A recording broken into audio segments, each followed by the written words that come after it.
ರಾಜ್ಯದಲ್ಲಿ ಮುಂದುವರೆದಿದೆ ಬಾಣಂತಿಯರ ಮರಣ ಶಾಸನ. ಬೆಂಗಳೂರಿನವರೆಗೂ ಕೂಡ ಬಾಣಂತಿಯರ ದುರಂತ ಅದೇ ರೀತಿಯಾಗಿ ಮುಂದುವರೆದಿದೆ. ತಾಯಂದಿರ ದುರಂತ, ಕರುಣಾಜನಕ ಸ್ಥಿತಿ.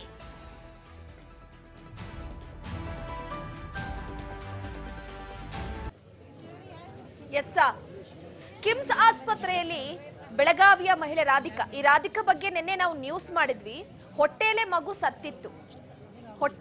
ಸತ್ತಿತ್ತು. ಸೊ ಈಕೆಯನ್ನ ಆಸ್ಪತ್ರೆಯಿಂದ ಆಸ್ಪತ್ರೆಗೆ ಅಲ್ದಾಡಿಸ್ತಾರೆ. ಆಗ ಆ ಓಡಾಟದ ಹಿನ್ನೆಲೆಯಲ್ಲಿ ಹೊಟ್ಟೆಲೆ ಮಗು ಸತ್ತಿತ್ತು.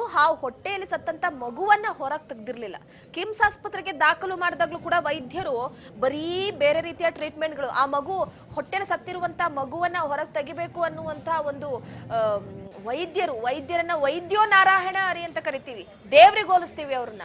ಎಲ್ಲೋ ಒಂದು ಕಡೆ ಇತ್ತೀಚೆಗೆ ಬೆಳಗಾವಿ ಭಾಗದಲ್ಲಂತೂ ಇನ್ನೂ 19 ವರ್ಷದ ಹುಡುಗಿ ರಾಧಿಕಾ, ಆಕೆ ಮೊನ್ನೆ ಪಿಡಿಸ್ ಬಂತು ಅಂತ ಹೇಳ್ಬಿಟ್ಟು ಆಕೆಯನ್ನ ನೇರವಾಗಿ ಆಸ್ಪತ್ರೆಗೆ ದಾಖಲು ಮಾಡ್ತಾರೆ, ಖಾಸಗಿ ಆಸ್ಪತ್ರೆಯಲ್ಲಿ ಪ್ರಾಥಮಿಕ ಚಿಕಿತ್ಸೆಯನ್ನ ಕೊಡಿಸಲಾಗುತ್ತೆ. ಚಿಕಿತ್ಸೆಯ ನಂತರ ಬೇರೆ ಆಸ್ಪತ್ರೆಗೆ ಆಕೆಯನ್ನ ಶಿಫ್ಟ್ ಮಾಡಲಾಗುತ್ತೆ. ಶಿಫ್ಟ್ ಆದ ನಂತರ ಆಸ್ಪತ್ರೆಯಲ್ಲಿ ಗೊತ್ತಾಗುತ್ತೆ, ಸೊ ಇಲ್ಲ ಇದಾಗಲ್ಲ, ಸ್ವಲ್ಪ ಬೇರೆ ಆಸ್ಪತ್ರೆಗೆ ಕರ್ಕೊಂಡೋಗಿ ಅಂತ ಕಿಮ್ಸ್ ಆಸ್ಪತ್ರೆಗೆ ದಾಖಲು ಮಾಡಕ್ ಕಳಿಸ್ತಾರೆ. ಇಲ್ಲಿಂದ ಅಲ್ಲಿಗೆ ಅಡ್ಡಾಡಿಸ್ತಾರೆ ಬಾಣಂತಿಯನ್ನ. ಸೊ ಗರ್ಭಿಣಿಯನ್ನ. ಆಗ ಹೊಟ್ಟೆಲಿದ್ದಂತಹ ಮಗು ಸತ್ತೋಗಿರುತ್ತೆ. ಆ ಮಗುವನ್ನ ಹೊರಗೆ ತೆಗ್ದಿರಲ್ಲ, ಸಬು ಬೇಡ್ತಾರೆ ಏನಾದ್ರೂ ಒಂದು. ಆಸ್ಪತ್ರೆಯಲ್ಲಿ ಮಗು ಜೀವ ಬಿಟ್ಟ ಬಳಿಕ ತಾಯಿ ಕೂಡ ಅಂತ್ಯವಾಗಿರುವಂತದ್ದು. ಹುಬ್ಬಳ್ಳಿಯ ಕಿಮ್ಸ್ ಆಸ್ಪತ್ರೆಯಲ್ಲಿ ರಾಧಿಕಾ ಸಾವನ್ನಪ್ಪಿದ್ದಾರೆ. ರಾಧಿಕಾ ಮಲ್ಲೇಶ ಗಡ್ಡಿಹೊಳಿ ಸಾವನ್ನಪ್ಪಿರುವಂತದ್ದು. ಹುಬ್ಬಳ್ಳಿಯ ಕಿಮ್ಸ್ ಆಸ್ಪತ್ರೆಗೆ 19 ವರ್ಷದ ರಾಧಿಕಾ ಆರೋಗ್ಯದ ತೀವ್ರ ಏರುಪೇರದ ವಿಚಾರಕ್ಕೆ ಸಂಬಂಧಪಟ್ಟಂತೆ ದಾಖಲಾಗಿದ್ರು. ಈಗ ಜೀವವನ್ನ ಕಳೆದುಕೊಂಡಿದ್ದಾರೆ. ಗೋಕಾಕ್ ತಾಲೂಕಿನ ಮೇಲಮಟ್ಟಿ ಗ್ರಾಮದ ವಾಸಿ ರಾಧಿಕಾ ಚಿಕಿತ್ಸೆ ಫಲಕಾರಿಯಾಗದೆ ಗರ್ಭಿಣಿ ರಾಧಿಕಾ ಮಲ್ಲೇಶ ಗಡ್ಡಿಹೊಳಿ ಈಗ ಸಾವನ್ನಪ್ಪಿರುವಂತದ್ದು. ನಿನ್ನೆ ತಾನೇ ಹೇಳಿದ್ರು, ವೈದ್ಯರು ಟ್ರೀಟ್ಮೆಂಟ್ ಕೊಟ್ಟಿಲ್ಲ, ಬರೀ ಇಲ್ಲಿಂದ ಅಲ್ಲಿಗೆ. ನೋಡಿ ಪಾಪ ಅವರು ಕುಟುಂಬಸ್ಥರ ಆಕ್ರಂದನ ನೋಡಕ್ಕಾಗುತ್ತಾ? ಮಗಳನ್ನ ಕಳೆದುಕೊಂಡು, ಸೊಸೆಯನ್ನ ಕಳ್ಕೊಂಡು, ಹೆಂಡತಿ ಮಗುವನ್ನ ಕಳೆದುಕೊಂಡು ಯಾರು ಹೊಣೆ ಆಗ್ತಾರೆ? ಯಾರು ಹೊಣೆ ಆಗಲ್ಲ.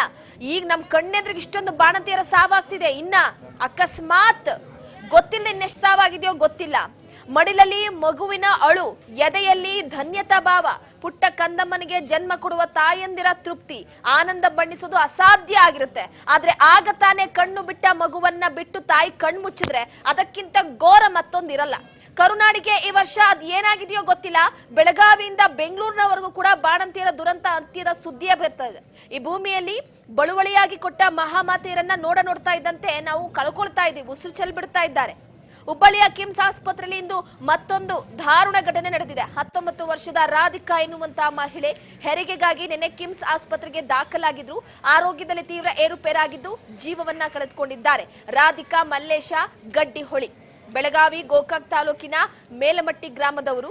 ಆರೋಗ್ಯದಲ್ಲಿ ಏರ್ಪೇರಾಗಿತ್ತು ಸ್ವಲ್ಪ. ಆ ಹಿನ್ನೆಲೆಯಲ್ಲಿ ಕಿಮ್ಸ್ ಆಸ್ಪತ್ರೆಗೆ ದಾಖಲು ಮಾಡಿದ್ರು. ಆದ್ರೆ ಚಿಕಿತ್ಸೆ ಫಲಕಾರಿಯಾಗದೆ ಗರ್ಭಿಣಿ ಹಾಗೂ ನವಜಾತ ಶಿಶು ಎರಡೂ ಕೂಡ ಪ್ರಾಣ ಬಿಟ್ಟಿದ್ದಾರೆ.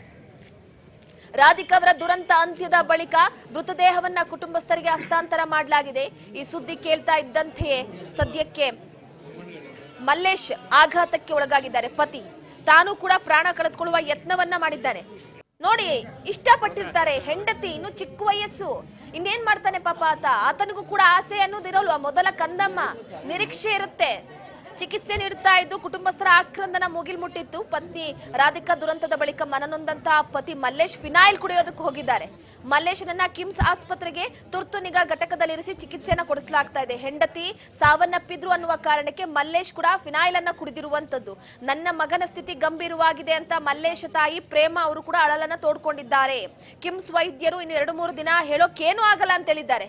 ಆತನ ಸ್ಥಿತಿ ಕೂಡ ಚಿಂತಾಜನಕ ಆಗಿದೆ.